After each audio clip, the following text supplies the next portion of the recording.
मेरी जिंदगी है सिर्फ मेरे राम के लिए, मेरे राम के लिए. मारुतराय सारखं भजन करत होते. नेहमी भजन केले की देव हृदयामध्ये येऊन राहतो. तुका म्हणे चित्त करा निर्मळ येऊन गोपाळ राहे तेथे. आणि मारुतराय काय करत होते सगळ्यांना माहिती आहे महाराज.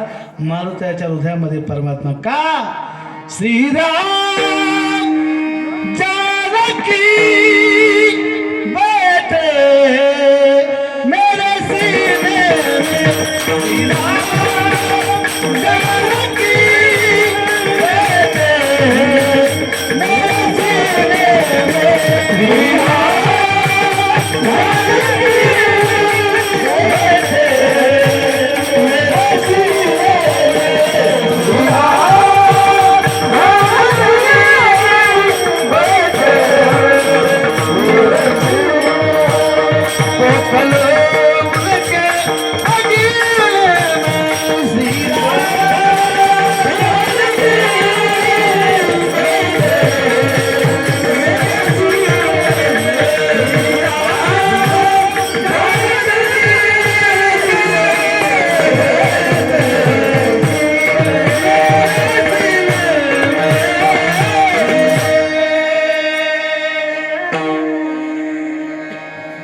उपकार देवाला सुद्धा फेडता आले नाही. एवढ्या करता सांगतो. मारुतराय संत आहेत आणि संतांचे उपकार